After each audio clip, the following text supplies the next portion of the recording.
Assalamualaikum warahmatullahi wabarakatuh. Ila Nabi Mustafa Rasulullah sallallahu alaihi wasallam kafir anbiya muslimin. Wa li masyayikhina wa syaikhina al-Fatiha. A'udzu billahi minasy syaithanir rajim. Bismillahirrahmanirrahim. Alhamdulillahi rabbil alamin arrahmanir rahim maliki yaumiddin. Iyyaka na'budu wa iyyaka nasta'in ihdinas siratal mustaqim. صراط الذين أنعمت عليهم غير المغضوب عليهم ولا الضالين. الحمد لله رب العالمين وبه نستعين. الصلاة والسلام على أشرف الأنبياء والمرسلين سيدنا ومولانا محمد الأمين وعلى آله وصحبه أجمعين. اللهم صل على سيدنا محمد الفاتح لما أغلق والخاتم لما سبق والناصر الحق بالحق والهادي إلى صراط المستقيم وعلى آله وصحبه حق قدره ومقدار عظيم. سبحانك لا علم لنا إلا ما علمتنا إنك أنت العليم الحكيم. ولا حول ولا قوة إلا بالله العلي العظيم. ولا حول ولا قوة إلا بالله العلي العظيم. ولا حول ولا قوة إلا بالله العلي العظيم. قال رب اشرح لي صدري ويسر لي أمري واحلل عقدة من لساني يفقهوا قولي. اللهم زدنا علما وارزقنا فهما. رب يسر ولا تعسر. رب تمن بالخير. أما بعد.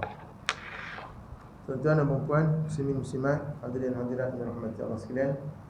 Alhamdulillah, syukur kepada Allah Subhanahu wa taala kerana di malam ni kita dapat lagi bersama-sama berada di sini dan insya-Allah dapat lagi kita menyambung perbincangan kita di dalam kitab Idaman Penuntut jilid 1 ni. Jadi moga-moga Allah Subhanahu wa taala limpahkan kita dengan rahmatnya, barakahnya serta kasih sayangnya yang berpanjangan insya-Allah. Jadi tuan-tuan, kita pun duduk di pertengahan nak ke hujung dah Rajab ni kan. Tak sampai 2 bulan dah kita nak jumpa Ramadan pula ni. Jadi moga-moga Allah sampaikan kita di Ramadan nanti insya-Allah. Allah berkati kita dalam Rajab dan Syaban ni insya-Allah. Ya. Jadi pertemuan kita pada kali ini kita nak sambung lagi apa yang telah kita masuk sikit hari itu, iaitu berkaitan dengan jenazah. Jenazah dan hukumnya. Jenazah ataupun jinazah kan.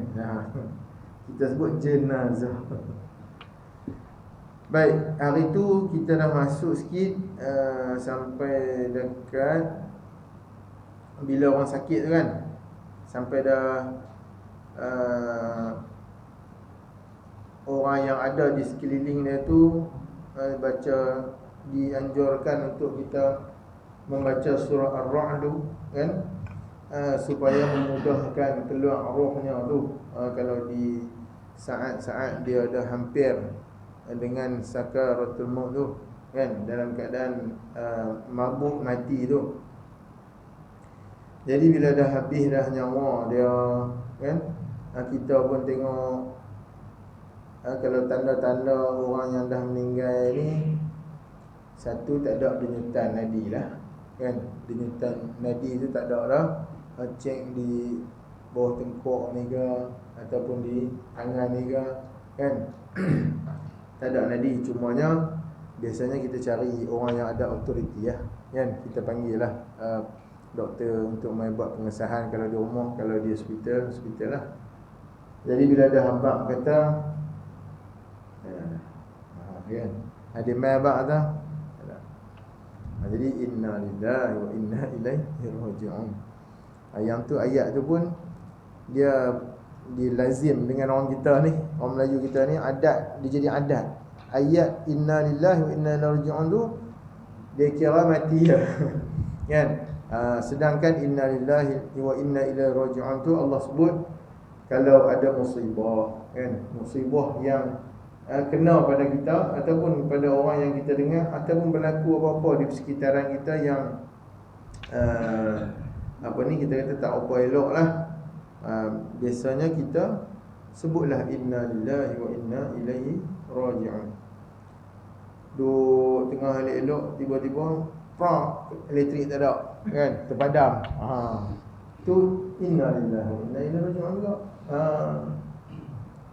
Itu semua musibah ataupun apa yang berlaku, bukan kerana kematian saja kan. Jadi kalau hak orang yang dia biasa dengan kematian dia sebut innalillah ni, kalau kita habang ada ni ataupun kalau dia habang kat kita ni mak dia masuk hospital malam, apa ni pasal apa, tak tahulah demam COVID-19 awak tahulah. Dia pun habang-habang kita pun innalillah, tak mati dia dah, tak mati. Dia akan dia bila dia biasa macam tu, dia akan kata macam tu, tak mati. Ya memang tak mati lagi, tapi kita sebut tu innalillah bila ada orang kena musibah kan. Jadi kita pun bila sebut COVID-19 tu ingat aku nak batal ke apa kan malam ni kan. Kau depa kata tak boleh lah ni kuliah-kuliah pun kan. Jumaat kemarin gagah lagi lah kan, buat juga. Tu pun cepat lah kan. Ringkas-ringkas lah. Hak negeri yang tak ada langsung pun ada kan. Tak buat langsung. Utara selatan, hak utara tak buat, selatan mana buat. Perlis dengan Singapura kan. Jadi itulah bila sebut COVID-19 tu, moga-moga sama-sama kita berkatkan doa lah kan. Sebab dia ni merupakan ujian Allah pada kita. Maknanya dia nak buat main musibah tu pada kita, dan kita doa lah mudah-mudahan dia jugalah yang akan hindarkan dia daripada kita. Pasal semua duduk kat dia yang tu kan. Walaupun kita kata kita jaga dah ni, hand sanitizer ni pergi cari pun merata, apa farmasi pun habis lah. Tambah mas-mas med ni semua habis. Mas-mas ni kira semua habis, pakat pergi cari di farmasi semua tak ada kan. Jadi dia satu gejala yang disebut sebagai apa? Pendik.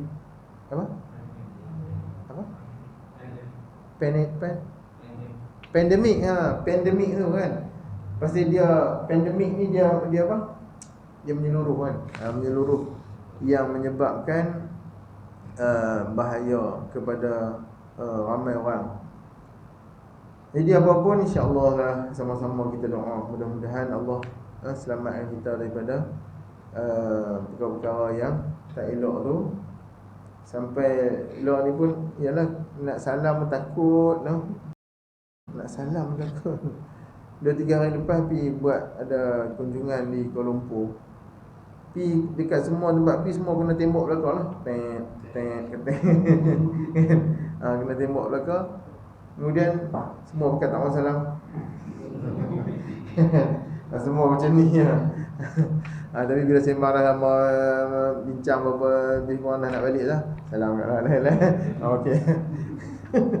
Maknanya masih lagi ada ruang tu untuk bersentuhan kan. Salam.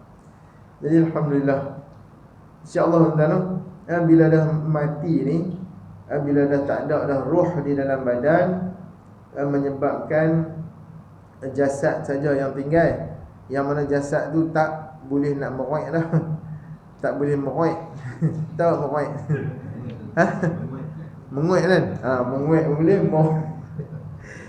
Maknanya dia tak bergerak lah. Tak bergerak tu menunjukkan tanda-tanda mati. Jadi mati lah tu bila dah dibuat pengesahan. Tu yang kita nak sambung balik kat sini, yang disebut qala musannif rahimahullahu taala wa nafa'ana bihi wa bi ulumi fid darain. Amin ya rabbal alamin. Apabila telah yakin matinya.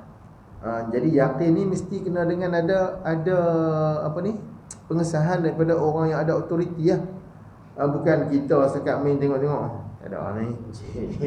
Macam kumah. Padahal dia menyamur lagi. Dia main duk habaq kata tak ada dah. Tu kadang-kadang yang insiden kan. Insiden tu dalam bom nampak teruk lah jatuh apa semua ni, kita pun pergi tengok. Tak ada ni. Padahal kawan pingsan kan. Pingsan. Apa nama tu, orang call ambulans main cek-cek, hidup ke. Kita pandai-pandai tak ada ni. Amboi. bagi orang yang ada autoriti ataupun orang yang ada ilmu yang berkaitan dengan tahu ataupun tanda-tanda kematian tu macam mana, kan? Jadi bila yakin ada tanda kemati dengan ada tanda, tu yang dia abang pula dalam ni, seperti kakinya menjulur. Sebab tanda, salah satu tanda mati, kaki ni dia menjulur. Menjulur ni maknanya dia tegak betul lah, kalau hak yang tegak. Tapi kalau hak orang sakit ni, hak yang memang dia kaki duduk lagu tu, memang dah tak bergerak dah kaki duduk macam tu, kan? Dan kalau nak, bila dia disahkan mati pun, kita nak tarik tu pun tak boleh lah. Memang dah dia jenis lagu tu. Terpaksa lah kita ikat dengan kain untuk bagi dia tegak, bagi dia sekurang-kurangnya dia tak terkangkang sangat lah, kan? Dia tegak sikit kaki tu, cakap mana yang boleh, kan? Tapi yang ni disebut menjulur. Hidungnya tunduk. Macam mana hidung tunduk? Hidung ni nampak, kalau kita masih hidup ni, dia nampak macam hidup tegak kan. Tapi kalau orang dah meninggal ni, hidung tu dia macam, kita kata bahasa kita ni, hidung jatuh. Bukan jatuh terus, tak ada hidung. Maknanya hidung tu dia nampak macam ke bawah sikit, kan? Ke bawah sikit. Pipinya kembung. Kampung kan, kembung ni jauh. Dia tulis Jawi ni boleh baca kampung lah. Pipinya kampung. Apa pipi kampung? Kembung lah. Pipi tu dia nampak macam kembung sikit, kaki tangannya sejuk, wajiblah disempurnakan padanya 4 perkara tu. Jadi bila ada tanda-tanda kematian, kalau kita ni lah ni, memang kita panggil lah doktor ataupun MA apa yang buat pengesahan tu. Bila dah beritahu kata tak ada tu, maknanya dah jadi tanggungjawab kepada kita yang hidup ni 4 perkara. Apa dia? Yang pertama sekali, mandikan dia. Mandikan dia. Yang kedua, mengkafankan dia. Mengafankan dia, yakni dibalut, dibungkus ya. Yang ketiga, sembahyang atasnya. Yang keempat, ditanamkannya ataupun dikebumikannya. Jadi menjadi tanggungjawab kepada orang yang hidup ni 4 perkara ni apabila ada kematian. Baik. Dia kata kewajipan ini pada mayat orang Islam yang tidak di dalam ihram. Tu dia ada sikit perbezaan, kan. Kalau orang Islam itu dia meninggal dunia dalam keadaan ihram, mana dia dalam ihram, sama ada umrah ataupun ihram haji. Dia kata tidak mati syahid dan bukan bayi yang gugur. Jadi 4 perkara yang kita nak kena buat tu tak termasuk orang yang meninggal dunia ketika dalam ihram, ataupun orang yang meninggal dunia dengan disebut sebagai mati syahid, mati dalam peperangan, mati dalam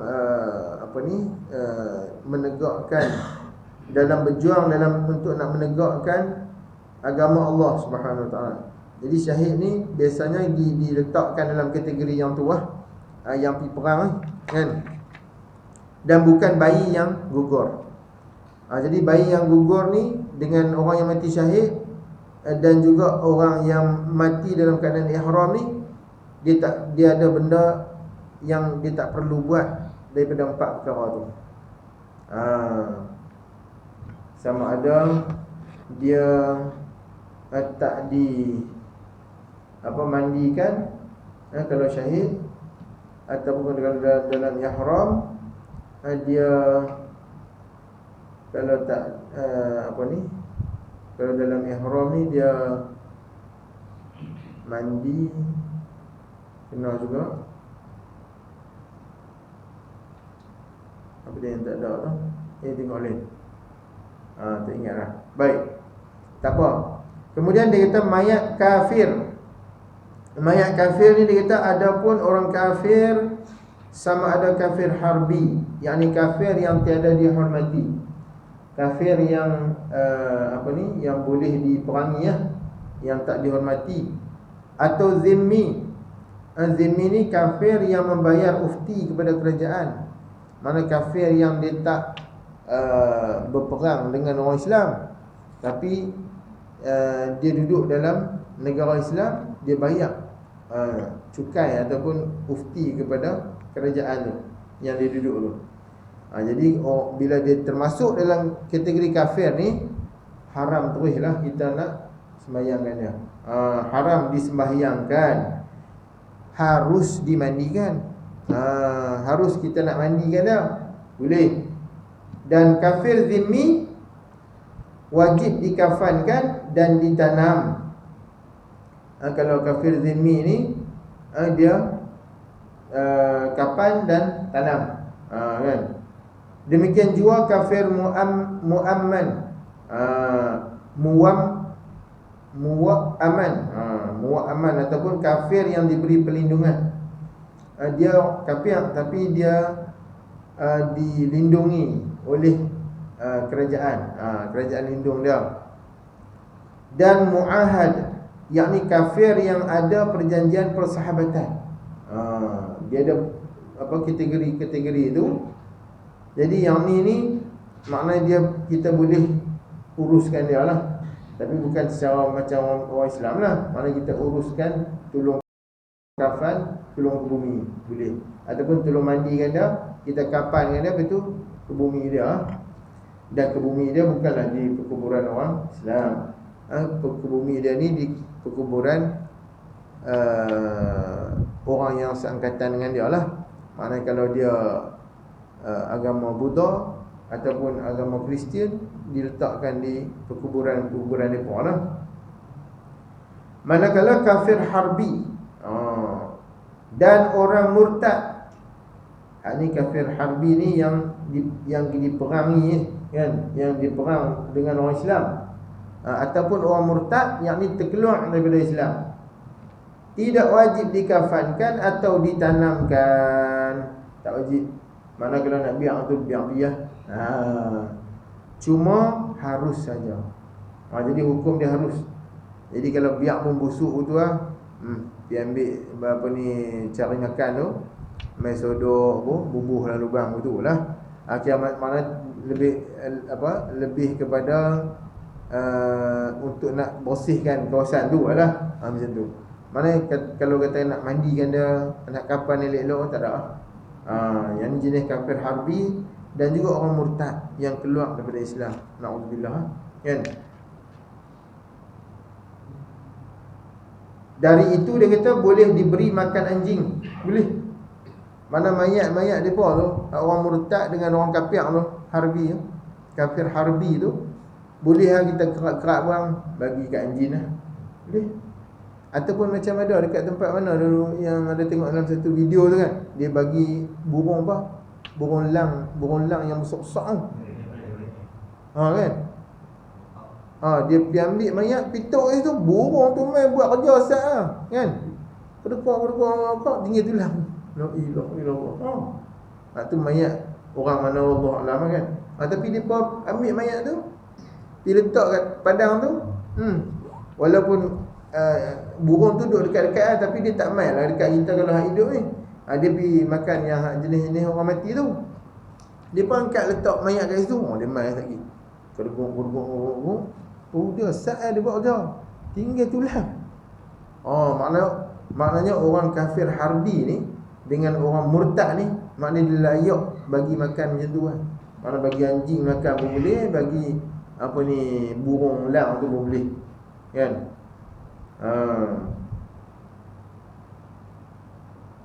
Tetapi kalau dibiarkan jadi busuk membawa mudarat, wajiblah dikampuskan. Yalah kalau biar duduk lagu tu dia kan jadi busuk situ, tu yang kita ambil traktor ke apa ke, backhoe tu kan, cedok dia, sodok pitolak, bubuh dalam lubang. Mana bubuh semua kali dalam lubang tu pun tak apa. Sebab tak mau bagi jadi mudarat dia pula, kan?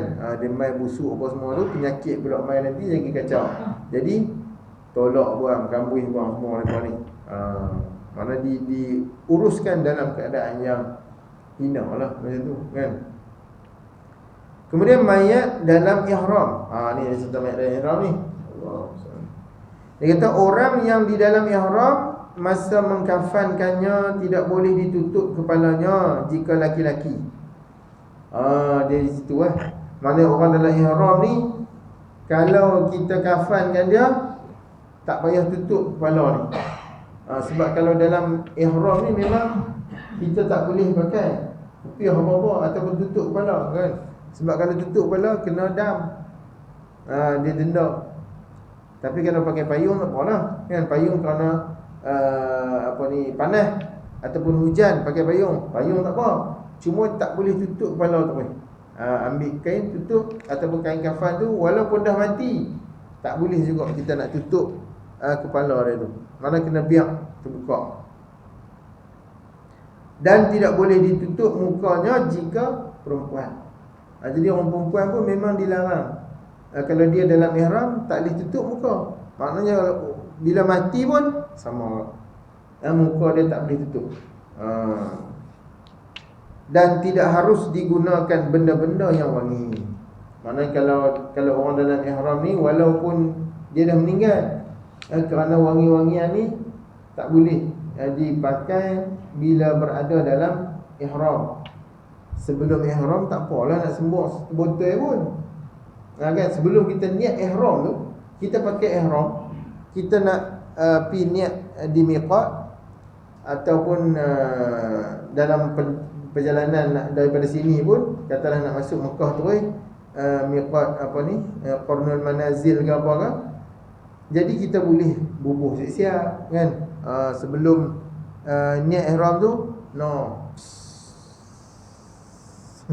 daripada atas sampai bawah. Lepas tu baru pakai ihram. Tak apa. Tapi bila dah niat ihram, tak boleh dah. Tak boleh dah. Sampai kepada kalau mati kan. Kalau mati pun tak digalakkan orang bubuh wangi-wangian dekat dia. Sampai tahap tu. Mana tak diharuskan untuk bubuh benda-benda wangi tu. Kemudian mayat mati syahid. Orang yang mati syahid ni, dia kata orang yang mati syahid dengan sebab berperang dengan orang kafir tidak wajib dimandikan dan tidak wajib disembahyangkan atasnya. Bahkan haram lagi tidak sah. Nampak? Gagah nak sembahyang tak? Tak apalah, kita bagi mandi biar ni, dah tengok darah banyak orang ni, bagi mandi biar. Tak boleh. Maknanya kita dilarang. Yang hidup ni dilarang untuk nak mandikan jenazah orang yang mati syahid ni. Kita tengok darah banyak sangat teruk ni, kita bagi mandi dulu biar bersih sikit. Tak payah. Tak usah duk tebiang. Nak tebiang buat apa? Tak usah. Pasal apa? Pasal dia memang tak dibolehkan dah semayang. Maknanya haram tak tu kalau semayang. Berdosa kita kalau semayang. Loh, takkan berdosa? Lah. Nak semayang pun ya, tak boleh. Sebab apa? Sebab kategori ni dia bukan biasa-biasa. Kategori ni dia dah jadi luar biasa. Orang yang mati syahid ni dia dah luar biasa. Bukan macam kita, ataupun bukan macam orang yang mati biasa ni. Kita tak mati mana orang yang mati biasa tak apa. Tapi orang yang mati syahid tak perlu lagi nak semayangkan dia, tak perlu lagi nak mandikan dia kan. Kita kapan terus ke bumi tu beza dia kan. Ya. Mandi jenis. Ya. Yang tu tak payah buh dengan balut kafan itu, tak payah tutup kepala. Yang tu beza yang tu Mana mandi tu tak kena mandi. Kafan, tangkafan tu saja ada beza sikit tu. Dia tak boleh tutup kepala. Yang tu semayang juga. Ke bumi maknanya yang di dalam ihram ni hanya kepala tu sajalah yang tak boleh nak tutup dengan muka kalau orang perempuan. Yang tu Tapi kalau orang mati syahid tadi ni, dua perkara tak payah buat dah. Mandi tak payah, semayang tak payah. Ke kafan dan bumi. Kafan pun dia suruh kafan dengan baju-baju yang ada darah tu je. Tak payah mandi dah. Dia kata yang wajib hanya dikafankan dan ditanam, yang eloknya dengan pakaian yang berlumuran dengan darahnya tu. Dia kata mana boleh tu, najis tu, darah banyak tu. Dah, maknanya kategori depa ni tu yang kata dia bukan biasa, dia luar biasa. Walaupun darah, tu yang kata darah tu lah bukti dia nak apa, tunjuk kepada Allah Subhanahu Wa Taala nanti. Itulah apa yang dia dah lakukan untuk nak menegakkan agama Allah. Itu yang hebat tu. Ya.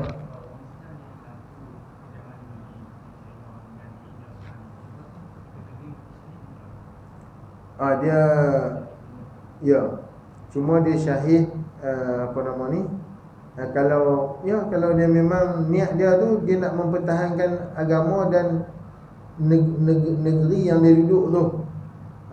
Maknanya dia walaupun dia lawan pun tak ada senjata apa, tapi dia pertahankan agama dia tu dengan orang mai serang, orang agama Hindu mai serang dia apa semua tu. Mana mudah-mudahan dia pun mati syahid lah. Ya, maknanya tak payah mandi, tak payah kafan, tak payah mandi, tak payah semayang, terus kafan ke bumi terus. Biasanya kalau jenis lagu tu kita kata mati syahid lah. Macam di Uyghur kan, Cina, di Rohingya kan, di Palestin sama. Mana golongan-golongan ni yang mempertahankan negara ni ataupun mempertahankan agama lah. Sebab dia memang salah satu asbab dia buat tu kerana mereka ni orang Islam kan. Golongan-golongan ni golongan Islam. Tu yang mereka buat lebih kurang kan. Jadi kita pun tengok Allah Akbar. Mudah-mudahan tak berlaku lah di negara kita macam tu kan. Cumanya kita pun doa juga minta supaya Allah matikan kita dalam keadaan mati syahid. Tak apa minta mati syahid kan. Sebab mati syahid ni salah satu lesen untuk kita laju masuk ke dalam syurga. Untuk kita jadikan asbab dia, kita ni dikategorikan oleh Allah Subhanahu Wa Taala untuk masuk direct terus ke dalam syurga. Pasal apa? Pasal dia punya sebab-sebab kematian itu sangat-sangat bernilai di sisi Allah Ta'ala. Sebab mati tu bila dia termasuk dalam kategori yang mempertahankan agama Allah ni, maknanya Allah ambil kira sebagai satu benda yang sangat istimewa lah, bernilai di sisi Allah. Walaupun pada manusia mungkin manusia tak nampak benda tu kan, tapi di akhirat nanti akan bahagialah dia, Masya Allah. Itu yang Nabi SAW ceritakan dalam hadis berkaitan dengan orang yang beriman nanti di akhirat. Dalam Riyadhus Salihin jilid 2 tu ada berkaitan dengan orang yang beriman ni, bila mati nanti Allah Subhanahu Wa Taala panggil kan, himpunkan orang beriman daripada zaman Nabi Allah Adam ni sampai kepada Nabi kita Muhammad sallallahu alaihi wasallam sampai kiamat lah. Maknanya orang yang beriman ni duduk satu kumpulan kan. Bila duduk dalam satu kumpulan ni, Allah Subhanahu Wa Taala perintahkan malaikat bawa mai syurga, bagi nampak syurga tu. Jadi bila nampak syurga, Allahu Akbar, orang beriman ni dah duk minta, ya Allah cepatlah masukkanlah kami dalam syurga ni ya Allah kan. Bila macam tu, kumpulan beriman ni akan pergi kepada Nabi Allah Adam alaihissalam tu. Pergi dekat Nabi Allah Adam, wahai Nabi Allah Adam, cepatlah tolong buka pintu ni supaya kami boleh masuk ke dalam syurga ni. Nabi Allah Adam kata, minta maaf, aku bukanlah orang yang layak untuk nak buka pintu syurga ni. Kamu pergilah dekat Nabi Allah Ibrahim, Khalilullah. Pergi pula pergi dekat Nabi Allah Ibrahim, pergi jumpa Nabi Allah Ibrahim, bagi tahu, wahai Nabi Allah Ibrahim, bukalah pintu syurga ni supaya kami boleh masuk ke dalam syurga ni. Nabi Allah Ibrahim pun kata, aku pun tak mampu, aku pun tak layak untuk nak buka pintu ni. Pilah kamu kepada Nabi Musa, kalamullah. Nabi Musa kan dia berkata-kata dengan Allah kan. Pergi pula dekat Nabi Musa, Nabi Musa pun surrender juga. Nabi Musa kata, aku pun tak layak untuk nak buka. Hampa pilah dekat Nabi Allah Isa alaihi salam. Dia kalimatullah, ruhullah. Nabi Allah Isa. Pergi pula dekat Nabi Allah Isa pun sama juga. Maknanya tak akan boleh buka juga. Kamu pilah kepada Nabi Muhammad sallallahu alaihi wasallam. Pergi pula dekat Nabi Muhammad, Nabi kita pun bangun. Nabi kita diperkenankan oleh Allah Subhanahu wa taala untuk memberi syafaat kepada golongan-golongan yang beriman. Mudah-mudahan kita termasuklah dalam golongan beriman tu, tuan-tuan kan. Amin insya-Allah. Kita termasuk dalam kategori itu. Jadi Nabi sallallahu alaihi wasallam bagi syafaat, dan bila bagi syafaat tu yang memang kebanyakan yang ada dalam golongan tu semuanya akan masuk ke syurga. Tapi walaupun nak masuk ke syurga ni, beza juga dia punya situasi-situasi tu. Sebab apa? Bukan sama semua kan. Apa yang dah dilakukan di dunia dulu, ada yang terlalu banyak amalan ataupun terlalu banyak dia punya timbangan yang baik dia, amalan yang baik dia, ada yang kurang sikit kan. Jadi walaupun dah nak masuk ke syurga, Nabi SAW bawa pula pergi dekat titian sirat. Titian sirat dulu. Yang mana titian sirat ni, siratal mustaqim ni, yang diceritakan dalam hadis yang lain, kalau dia besar jambatan Pulau Pinang tak apa kan. Besar. Tapi titian sirat ni sehelai rambut je, besar dia. Macam mana kita pun tak boleh bayangkan. Tapi itulah yang diceritakan oleh Nabi kita sallallahu alaihi wasallam. Besar selai rambut. Bayangkan selai rambut ni, saya pegang ni pun tuan-tuan kan nampak sangat kan. Tapi selai tu pula belah 7 pula dah. Allahu akbar. Belah 7 dan tajam dia, lebih tajam daripada pedang. Macam mana tu? Bila Nabi SAW berdiri dekat titian sirat, di sebelah baginda SAW ada amanah. Bukan pati amanah. Ada amanah ni, amanah amanah yang apa? Sifat amanah, tapi tak tahulah rupa dia macam mana. Kan? Tapi yang pasti dia memang bukan patilah. Dia sifat amanah tu. Sebelah kanan dia, sebelah lagi ialah silaturrahim.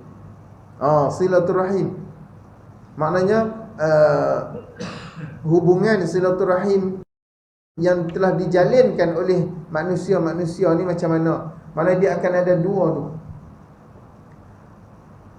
Nak abang kata amanah dengan silaturrahim ni, salah satu ataupun dua-dua benda ni sangat-sangat kena kita jaga waktu hidup ni. Jadi bila orang dah bagi amanah kat kita, kita nak kena buat yang terbaik. Kita nak kena laksanakan tanggungjawab kita tu dengan sebaik-baiknya. Kan, tak kiralah siapa kita. Kan? Sebab semua kita ni ada amanah yang tertentu yang telah kita dipertanggungjawabkan oleh Allah. Kan?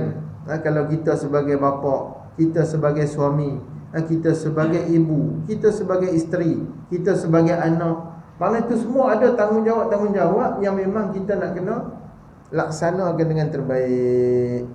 Sebab tu kalau kita tak jaga benda tu, kita buat lebih kurang saja, tu dia akan main khiyar. Lawan dia, amanah lawan dia khianat lah. Jadi bila kita khianat, tu punca untuk kita nak jadi susah di akhirat. Begitu juga hubungan silaturahim. Hubungan silaturahim ni kasih sayangnya kita sesama saudara ni, kan?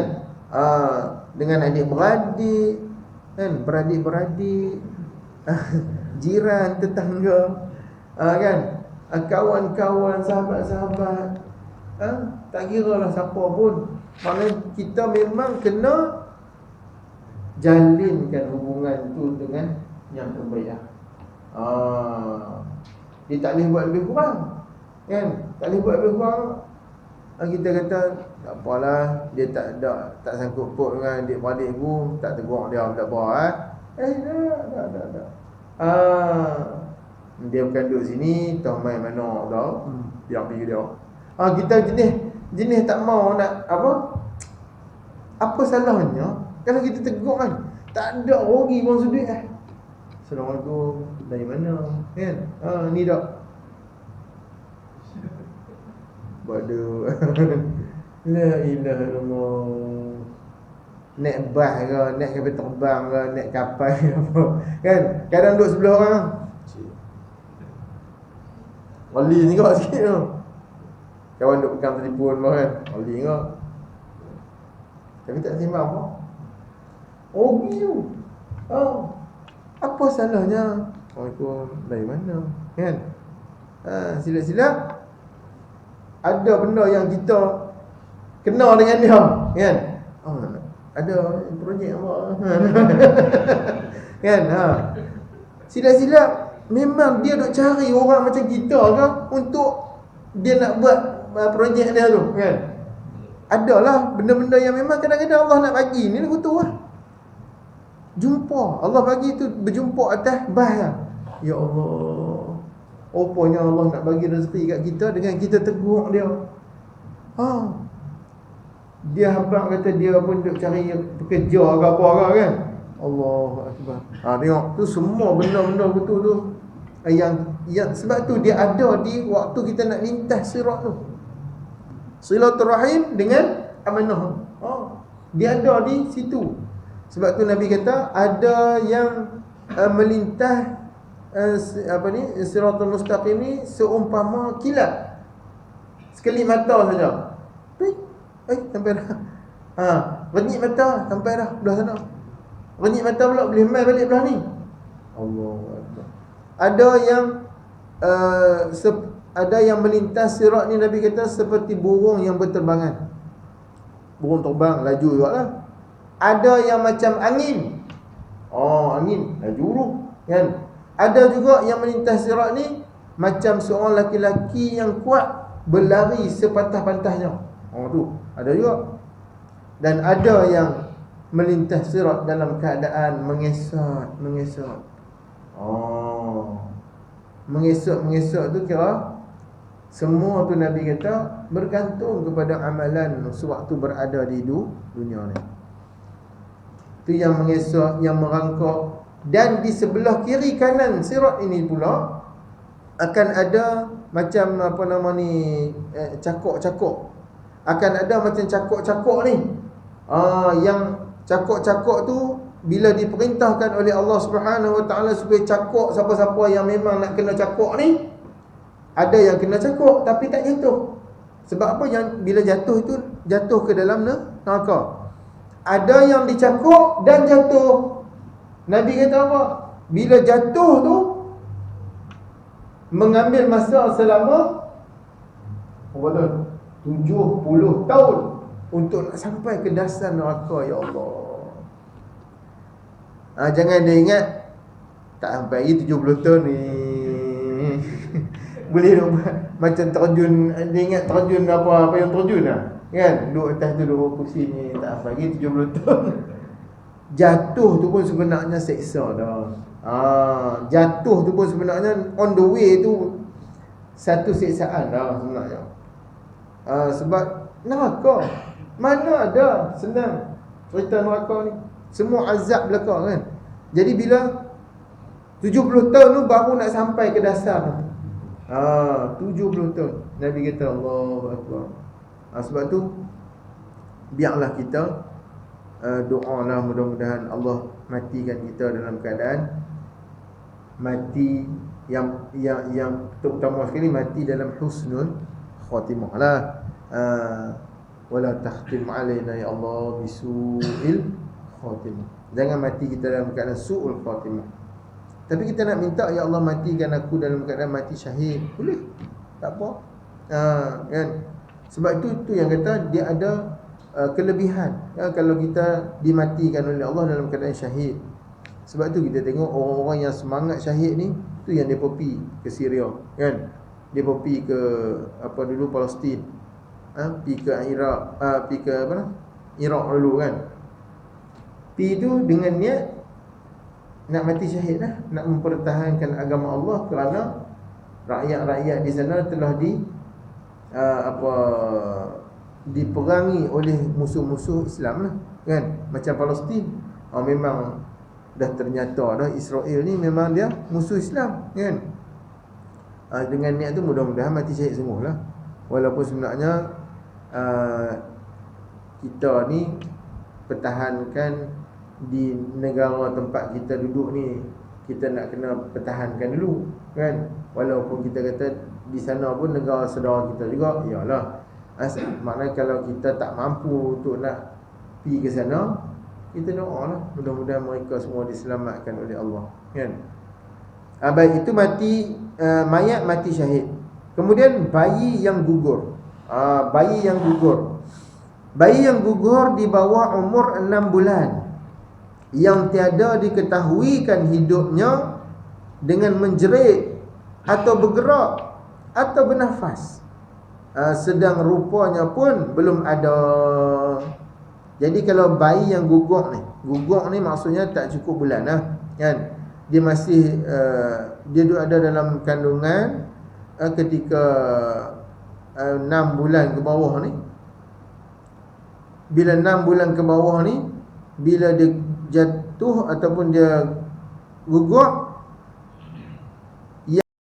yang mana tak ada tanda-tanda dia hidup. Sebab dia kalau kadang ada juga, kan, waktu 5 bulan tu, ataupun 5 bulan lah selalunya, dia ada dah semua, kan? 5 bulan ni dia, kalau kita letak, biasanya lah, kita letak atas tapak tangan ni, lebih kurang satu tapak tangan lah, tapi semua ada dah, nampak dah kepala. Tapi kepala dia macam Ultraman lah. Kepala tu dia tak bersambung ni, dia lembut lagi, tapi tangan, semua jari nampak dah. Lelaki ke perempuan pun nampak dah. Kaki pun nampak semua dah. Biasanya kalau yang tu dia keluar ada tanda hidup. Maknanya kalau dia gugur tu, nampak dia bergerak-gerak. Dia hidup. Mana dia bergerak-gerak, kemudian mungkin ada juga yang dia macam ada bunyi juga. Ada bunyi-bunyi juga, tanda hidup lah tu. Kalau yang tu dia kena proses secara lain pula lah. Tapi kalau dia tak ada tanda hidup apa, kan, tak ada tanda-tanda hidup tadi, menjerit pun tak, bergerak pun tak, bernafas pun tak nampak lah. Dia kata tiadalah wajib padanya sesuatu, malahan haram disembahyangkan. Kalau dah memang tak ada tanda hidup pun, dia keluar pun duduk keras gitu lah, yang ni tak perlu kita nak sembahyangkan. Dia kata cuma sunat sahaja dibungkus dengan kain buruk terus dia tulis, dan ditanam dan harus diberi makan kepada kucing dan seumpamanya. Sampai tahap tu. Tapi biasa kita tak buat dulu, tak boleh lah kain buruk, kan? Sebab kita tahu ni janin, kan? Yang kalau kita nak bungkus pun takkan nak buat kain buruk pun, kan? Jadi tak perlu pun sebenarnya kita nak sembahyangkan dia, ataupun kita nak kafankan dia, tak perlu, kan? Sebaliknya dia kata jika diketahui hidupnya dengan ada salah satu daripada tanda-tanda yang tersebut itu tadi, maka hukumnya seperti orang sudah besar, wajib dimandi, dikafan, disembahyang dan ditanam. Ini dibuat macam biasa. Walaupun kita kata loh, dia mana ada dosa apa lagi? Ya, betul, tapi kita punya amalan berdasarkan apa yang telah ditentukan oleh ulama kita. Kategori yang macam ni dah kita kena urus macam orang dewasa juga. Mana kalau lebih pada 6 bulan kan, dia keluar tu dah memang nampak betul dah lah kan, dengan rupa dia apa semua ada dah kan. Yang tu dia kena mandi, kena kafan, kena sembahyang dan kena ke bumi ya. Dan tak semestinya kita kata oh dah dia tak ada dosa lagi nak sembahyang apa. Dia bukan masalah kalau dia tak ada dosa lagi nak sembahyang. Masalahnya dia bila dia hidup tu, dia dah ada ruh dah sebelum tu kan. Sebab bila dia lebih pada 5 bulan 6 bulan ke atas ni, Allah dah tiupkan ruh tu masuk dah kan. Dan bila ada ruh tu, maknanya nak kena selesai macam orang biasa lah. Tu yang nak kena kafan, kena mandi, kafan, sembahyang tu. Dan doa dalam sembahyang ni pun bukanlah doa minta ampun dosa dia. Doa untuk kanak-kanak ni ataupun bayi yang meninggal ni, biasanya bila kita sembahyangkan dia tu, doa ni dia lebih kepada kedua ibu bapa dia. Doa kepada kedua ibu bapa dia, kerana apa? Dia tu merupakan saham yang telah yang telah ditentukan oleh Allah untuk dia menanti ibu bapa dia di syurga. Sebab dia memang tak ada dosa apa. Betul?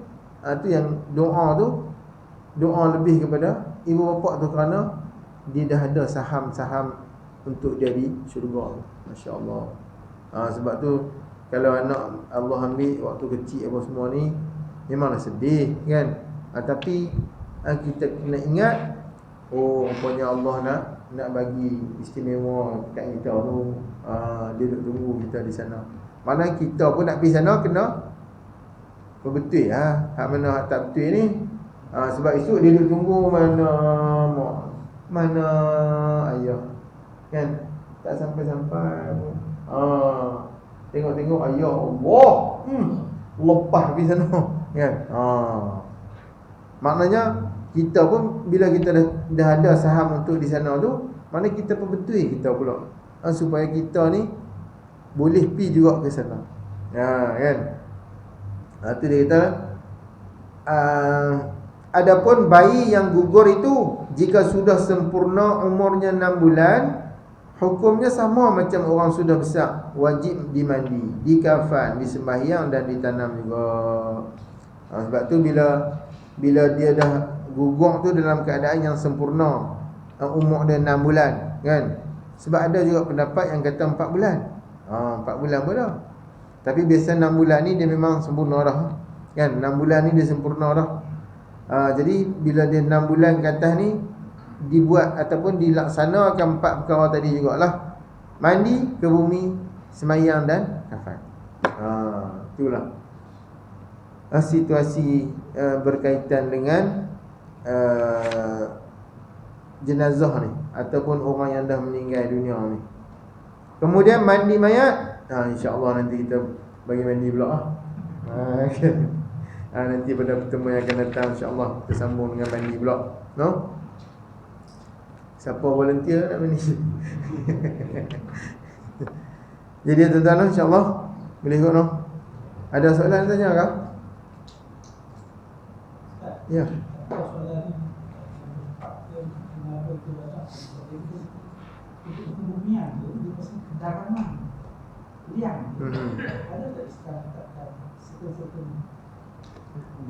Dia sebenarnya dalam tu tak ada, cumanya ada yang dia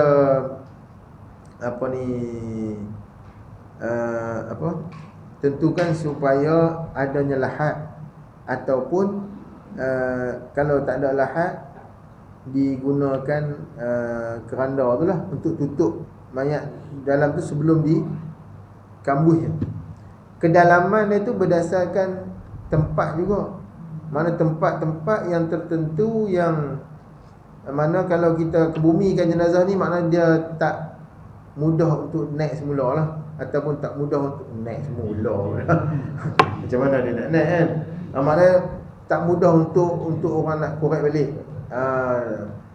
Sebab tu biasanya untuk kubur ni biasanya dia akan ambil lebih kurang 7 kaki dalam, lebih kurang kalau hak tanah biasa Kalau tanah pasir yang mudah runtuh bila kita gali, yang tu biasa tak dalam sangat. Dia biasa dalam 5 gitu 5 ke 6 kaki Sebab kalau lebih itu mungkin dia akan sebab tu dia tak ada lah tentukan berapa dalam tu. Maknanya dia lebih kepada kesesuaian tempat tu. Sebab tu ada setengah kalau jenis tanah yang berpasir apa semua ni, dia tak boleh nak buat lahat. Dia tak boleh buat lahat. Dia kena masuk dalam keranda kan. Tapi kalau ada tanah yang memang keras, yang berbukit ke apa ke, yang tu boleh buat lahat, sama ada lahat tengah ataupun lahat tepi. Yang tu boleh buat macam mana yang atas kehendak kawasan di situlah. Tapi yang tu tak ada masalah. Yang pentingnya tanamnya. Kalau kita nak buat lahat payah ke pun, randa pun tak ada nak bubuh, tanam lah, tak apa. Sebab dia yang penting kebumikan tu jenazah tu. Mana kita masukkan dia dalam tanah, kambuh yang tu dia yang kata kebumi tu. Kita bumikan dia kan. Wallahu a'lam. Saya tanya ni sebab saya tengok kat sosial media ni, tanah dekat kat dalam. Dia pasir. Ya betul. Kadang-kadang apa tudung randa tu pun dah nampak sikit kan. Sebab dia tak boleh dalam. Ya. Yalah biasanya dia akan boleh jatuh kan. Sebab tu kadang-kadang dia tak boleh nak korek dalam sangat. Bukan maksud saya kata apa nama ni, tudung randa tu boleh nampak sampai kat atas, tak lah. Maksudnya kadang-kadang dia elok-elok ngam-ngam dengan apa ni, tudung randa tu dikambuh kan. Sebab masalah tu lah. Kadang bila dia korek dalam apa ni, runtuh ataupun korek dalam tak boleh sebab ayak banyak lah apa, ayak, kawasan ayak kan. Dia macam tu lah. Tu dia bergantung kepada keadaan tempat tu lah. Macam mana, tak ada masalah tu. Yang penting masuk dalam tanah. Ya.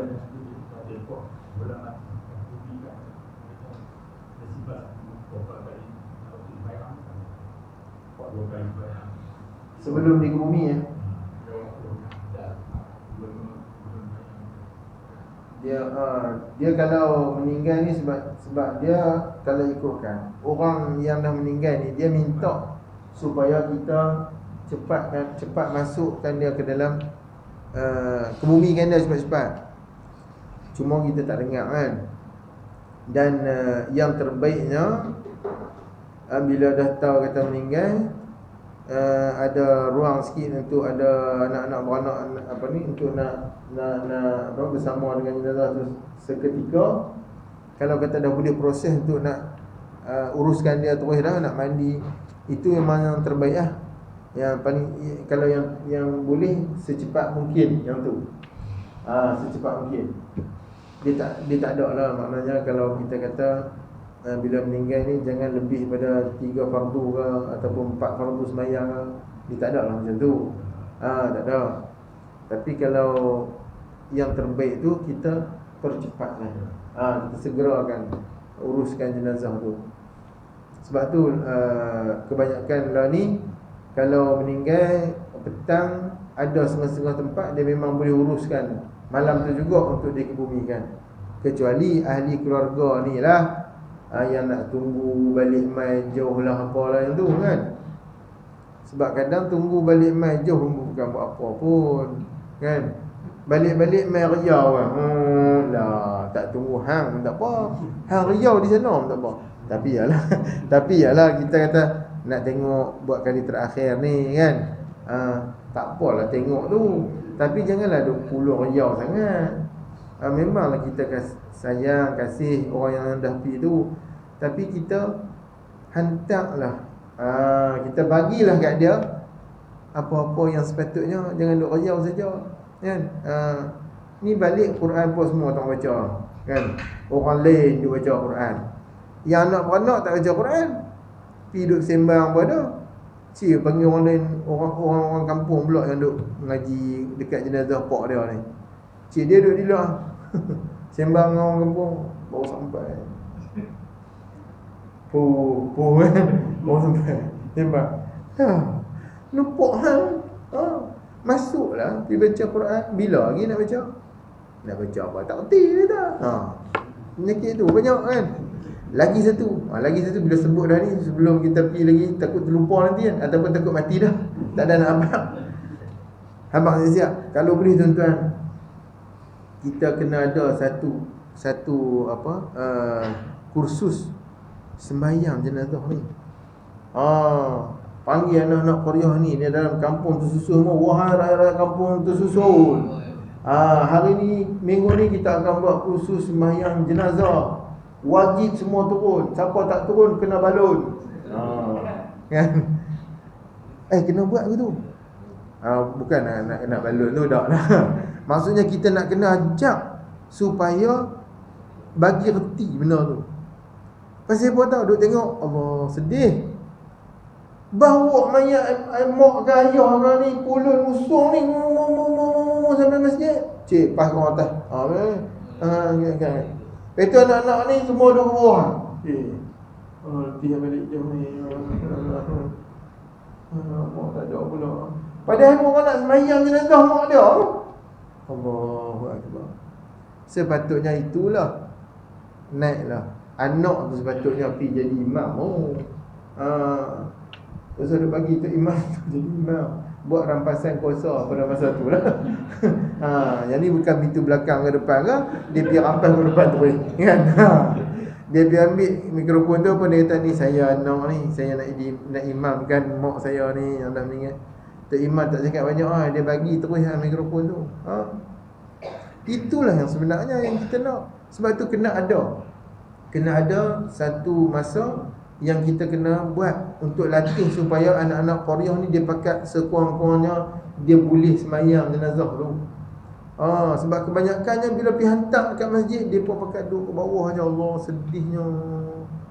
Kesian dekat mak ayah yang duduk atas masjid. Duduk tengok tak ada lah anak-anak tak ada naik sembahyang kat aku ni, semua duduk ke bawah aja. Jadi kita usahakan supaya boleh jadi benda tu. Mana paling tidak bila ada kematian tak jadi imam pun naiklah sembahyang. Sebab sebenarnya jenazah ni bukan payah pun kan, tak payah nak rokok sujud dah kan. 4 kali kepok ya. Dia duk kira pula RM1, RM2. Kalau waktu zaman sekolah dulu ya. Zaman sekolah dulu kalau abang kata, ada jenazah lagi pukul 11. Jom. Tak apalah pergi sembahyang jenazah tu.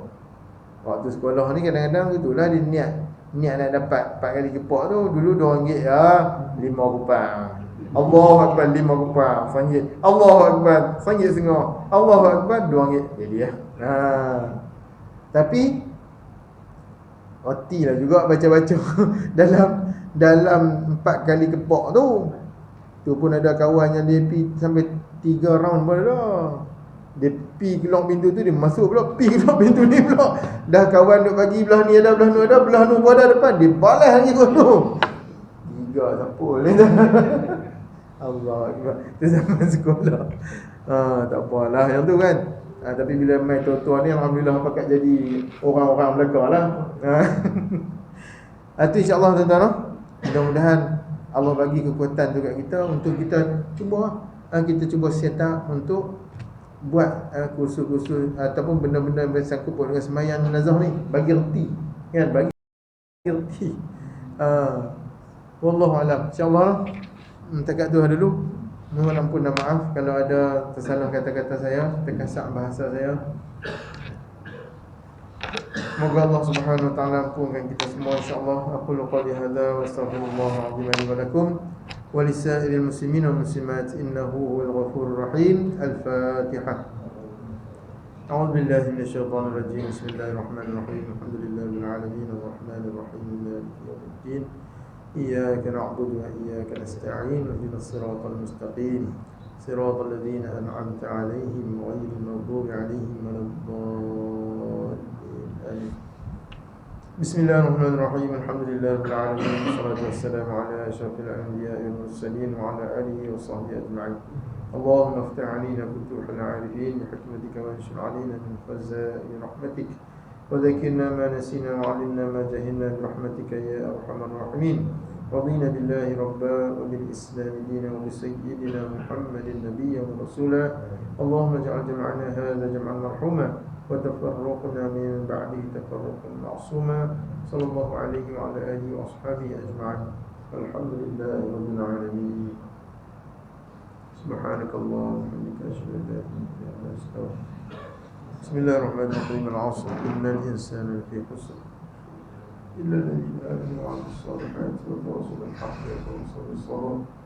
صدق الله العظيم. السلام عليكم ورحمة الله وبركاته.